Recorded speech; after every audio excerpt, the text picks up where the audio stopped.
Bismillahirrahmanirrahim. Alhamdulillahilladzi anzala 'ala 'abdihi al-kitaba wa lam yaj'al lahu 'iwaja. Asyhadu an la ilaha illallah wahdahu la syarika lahu wa asyhadu anna Muhammadan 'abduhu wa rasuluhu la tanzila wahda. Allahumma shalli wa sallim wa barik 'ala Muhammad wa 'ala alihi wa sahbihi wa ala Muhammad. قال الله تعالى في القرآن الكريم أعوذ بالله من الشيطان الرجيم بسم الله الرحمن الرحيم وأنزلنا إليك الكتاب بالحق وهدى وننزل من القرآن ما هو شفاء ورحمة صدق الله العظيم. أما بعد فلا لنا سنشيد نفسي وإلى كل ذكر الله قد قال في تقول Saudara-saudaraku kami ini sudah ada kita ngomong dengan kita berbahas bahwa jadi ini adalah mukjizat Al-Quran. Saudara, Al-Quran adalah mukjizat terbesar Nabi Muhammad SAW. Terbesar karena zaman ini atau zaman akhir ini adalah kita dengan zaman Allah dan teknologi. Nah, dua ketiga mukjizat Al-Quran adalah pintu pengetahuan.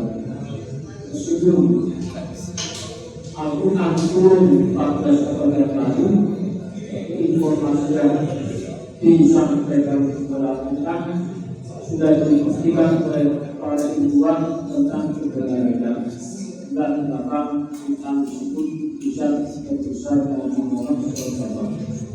Yang benar dari bukti bahwa Muhammad benar-benar seorang pemimpin.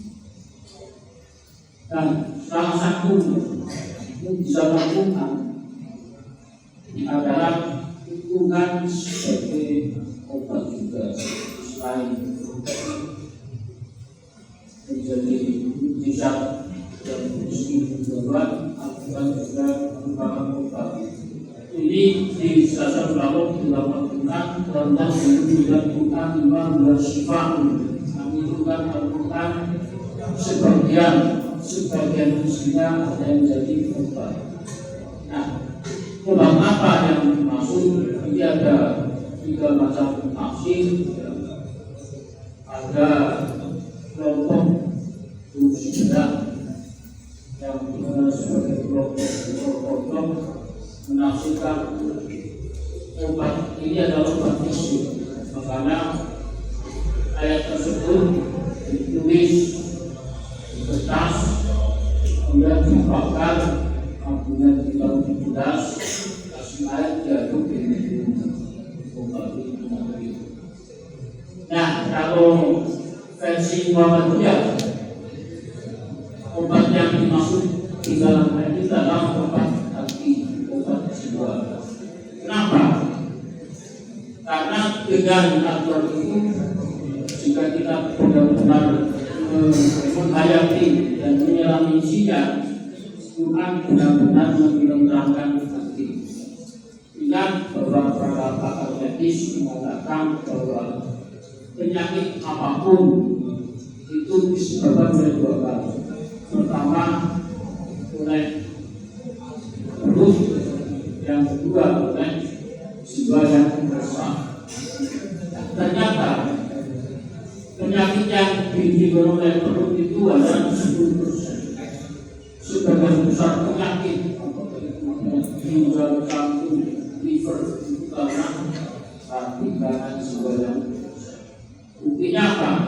Kalau kita melihat orang gila, orang berdekat tidak pernah mati, tidak pernah tidur disarankan tunjangan kepanasan. Tapi kita tidak pernah melihat orang gila itu tidak waktu-waktu di dunia merah tidak ada. Kita juga tidak pernah melihat orang gila sakit gigi, padahal tidak pernah kosong gigi. Dan jarang kita menemukan orang gila yang kulitnya gatal-gatal, padahal tidak pernah mati. Coba kita lihat orang gila pada tong sampah ditutup, cari temu papan rasa kuning pada batunya ditutup dengan rasa perut. Coba kalian berani makan papan langsung sakit. Kenapa orang bilang sakit? Karena jiwanya tidak pernah punya tujuan. Orang yang panik, ketika panik menjadi panik. Mungkin Anda pernah mengalami panik, itu jantung berdetak kencang. Bayangkan, jantung yang sebenarnya sehat berdetak kencang sampai 10 menit. Dan betul dan itu terjadi selalu setiap ada masalah panik jantung. Lama-lama jantung itu akan bergerak dan bisa jatuh. Orang tapi tidak teman-teman dia berbuat urusan undang rasa dendam dia akan terkena liver. Tapi bayangkan ketika kita baca Quran dan ada sesuatu pun yang bisa membuat kita tanpa izin Allah. Karena apa? Yang namanya makhluk itu semua dari Allah. Sepanjang kalau tidak diizinkan, maka harus tahu. Kita dibina orang, kenapa harus sakit hati? Orang yang bertakwa ketika dibina orang, kenapa nggak sakit? Dia malah senang. Bagaimana nggak senang? Karena dosanya diambil oleh mereka, tidak oleh orang yang menghina. Sementara pahala orang yang menghina diambil dengan mereka. Bagaimana kita tidak senang? Makanya orang yang bertakwa kepada Allah tidak pernah sedih, sakit. Orang diberi sehat 5 tahun, baru sakit 1 minggu. Tapi orang yang mengerti Quran, sakit itu nikmat. Kenapa? Bilang sakit, dosa kita dihapus Allah. Itulah obat hati. Kenapa orang yang benar-benar beriman kepada Quran, hatinya selalu tentram, sehat. Itu versi Muhammad. Ada versi yang begitu versi golongan sufi bahwa Quran itu selain obat hati juga memang benar menjadi obat fisik. Jadi ketika kita membaca Al-Quran dihayati maknanya, itu akan mengalir ke dalam saraf kita, dalam tubuh kita, dan menyehatkan badan kita. Makanya ketika sakit jangan pernah berhenti mengucap kalimat yang aku bagi khusus yang utama adalah membaca ayat Al-Quran. Selain itu, bacaan Al-Quran bukan yang dibaca dengan tartil. Kalau orang Cina ada tradisi namanya senam nafas tradisi. Orang India juga punya tradisi senam nafas namanya yoga. Orang yang rajin senam nafas tubuhnya akan sehat. Orang beriman tidak perlu senam nafas, cukup membaca Quran dengan nada tartil, yaitu sedikit panjang. Karena apa? Ketika kita menahan nafas, paru-paru akan memberikan suplai oksigen dalam tubuh kita lebih banyak. Jadi jantung itu tugasnya adalah memompa darah ke dalam tubuh dengan bantuan oksigen yang dikeluarkan oleh paru-paru. Makanya ketika terjadi pemanasan ada istilah satu masukkan minum, satu masukkan kadar oksigen dalam darah. Ketika terjadi kerusakan paru-paru, suplai oksigen berkurang dalam tubuh di bawah 80, maka jantung akan terasa berat memompa. Ketika kita senam nafas, kita tahan nafas, kita hidup nafas, kita tahan sejenak, keluarkan, itu akan memberikan oksigen lebih banyak ke dalam tubuh kita. Nah, sama artinya ketika kita membaca Al-Quran dengan nada panjang, kita baca ayat pertama sampai kaki dari kudus, gabung dengan ayat kedua, terjadi penahanan nafas. Ketika kita membaca ayat Quran dengan nafas yang panjang, otomatis nafas kita tertahan. Ketika kita menahan nafas, suplai oksigen ke dalam tubuh kita menjadi lebih banyak. Bahkan ajaibnya di dalam surah itu ada huruf yang namanya huruf kolkolah. Itu anjing. Ketika kita mengucapkan itu, penekanan oksigen ke dalam tubuh lebih besar dari biasanya, 2 kali lipat. Itu sebabnya orang yang rajin membaca Quran dan kata-kata dipanjang-panjangkan, itu dia akan kelihatan oleh dunia. Anda bisa survei orang yang tilawah pasti kulitnya sangat bersih, usianya 20 tahun lebih muda, tubuhnya 2 tahun lebih muda dari usianya sebenarnya. Silakan. Itulah salah satu dari tiara pun kita menjadi sehat. Kalau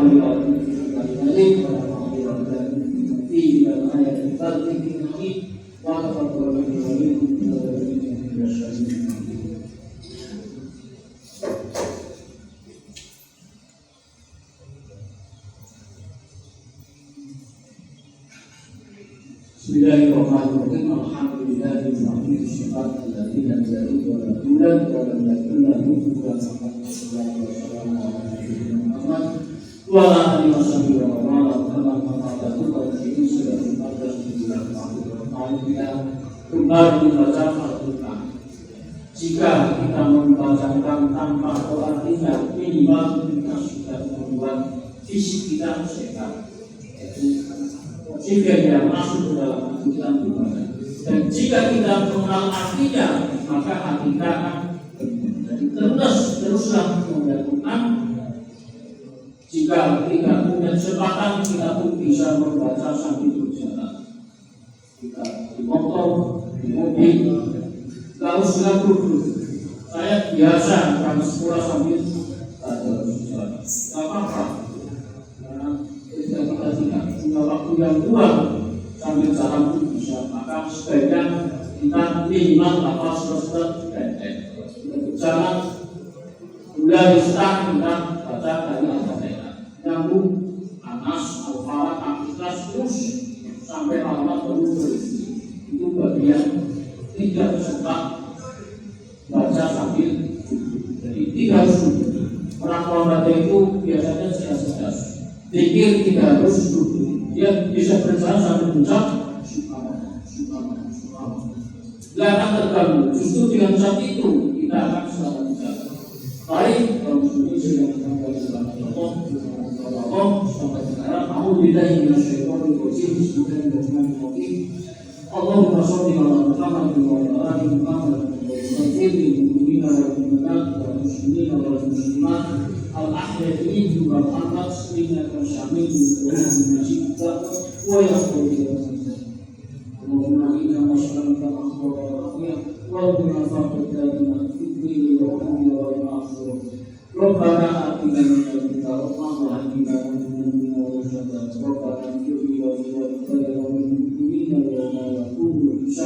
Rabbana zalamna anfusana wa in lam taghfir lana wa tarhamna lanakunanna minal khasirin. Rabbana atina fid dunya hasanah wa fil akhirati hasanah wa qina adzabannar. Rabbi ighfir lana dhunubana wa walidayna warhamna kama rabbayana shaghira. Rabbana shrah lana sudurana wa yassir lana umurana wahlul 'uqdatam min lisani yafqahu qawlana. Rabbana hab lana min azwajina wa dhurriyyatina waj'alna lil muttaqina imama. Subhana rabbika rabbil izzati amma yasifun wa salamun alal mursalin walhamdulillahi rabbil alamin wa la ilaha illallah.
Allahu Akbar.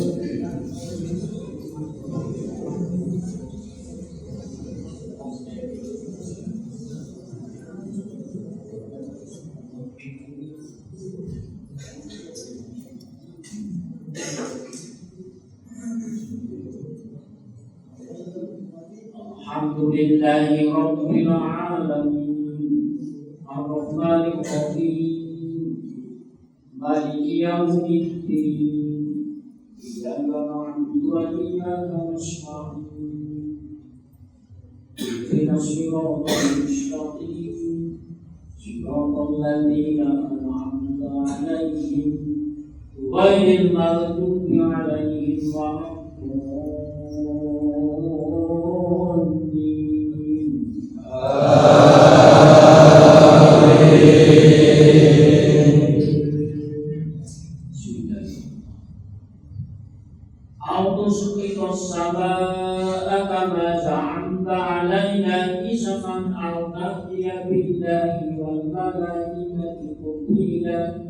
أو يكون لك بيت من زخرف أو ترقى في السماء ولن نؤمن لرقيك حتى تنزل علينا كتابا نقرأه قل سبحان ربي هل كنت إلا بشرا رسولا وما منع الناس أن يؤمنوا إذ جاءهم الهدى إلا أن قالوا أبدا الله بشرا رسولا لو كان في الأرض ملائكة يمشون مطمئنين لنزلنا عليهم من السماء ملكا رسولا قل كفى بالله شهيدا بيني وبينكم إنه كان بعباده خبيرا بصيرا ومن يهد الله فهو المهتد ومن يضلل فلن تجد لهم أولياء من دونه ونحشركم يوم القيامة على وجوههم عميا وبكما وصما مأواكم جهنم كلما مضت زدناهم سعيرا ذلك جزاؤهم بما كفروا بآياتنا وقالوا أئذا كنا عظاما ورفاتا أئنا لمبعوثون خلقا جديدا الله أكبر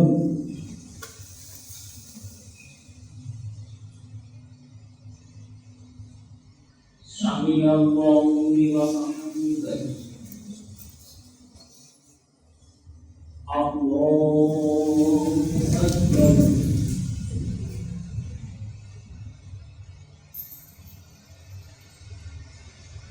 الله أكبر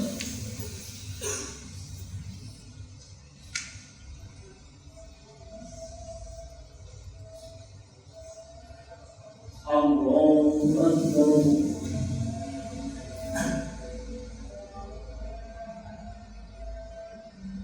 الله أكبر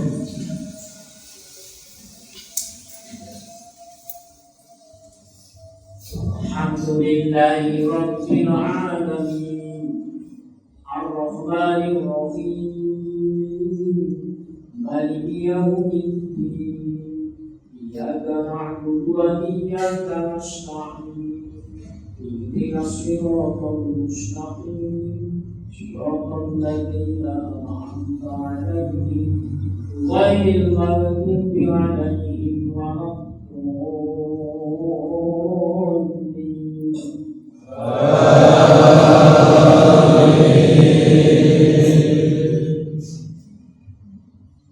بسم الله الرحمن الرحيم الحمد لله الذي أنزل على عبده الكتاب ولم يجعل له عوجا قيما لينذر بأسا شديدا من لدنه ويبشر المسلمين الذين يعملون الصالحات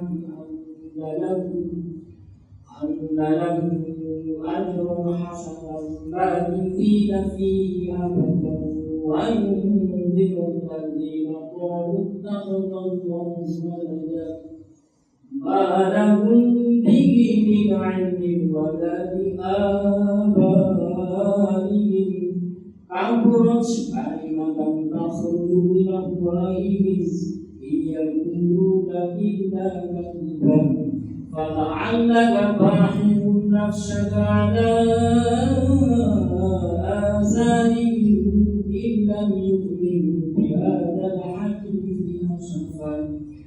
إنا جعلنا ما على الأرض زينة لها لنبلوهم أيهم أحسن عملا وإنا لجاعلون ما عليها صعيدا جرزا أفحسبت أن أصحاب الكهف والرقيم كانوا من آياتنا عجبا إذا الفتية إلى الكهف فقالوا ربنا آتنا من لدنك رحمة وهيئ لنا من أمرنا رشدا فضربنا على آذانهم في الكهف سنين عددا ثم بعثناهم لنعلم أي الحزبين أحصى بما لبثوا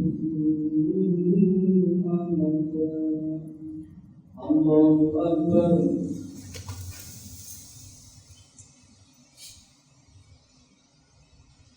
سمع الله لمن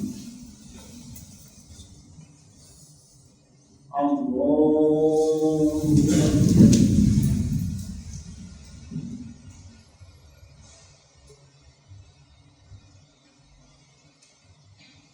الله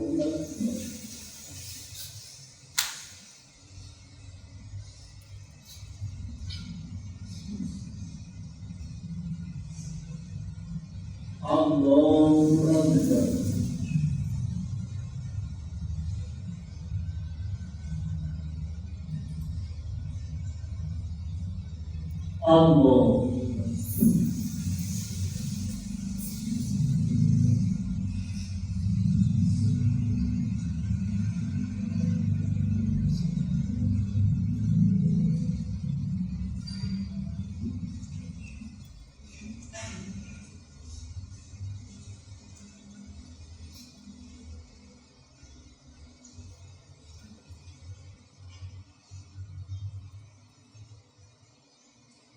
Assalamualaikum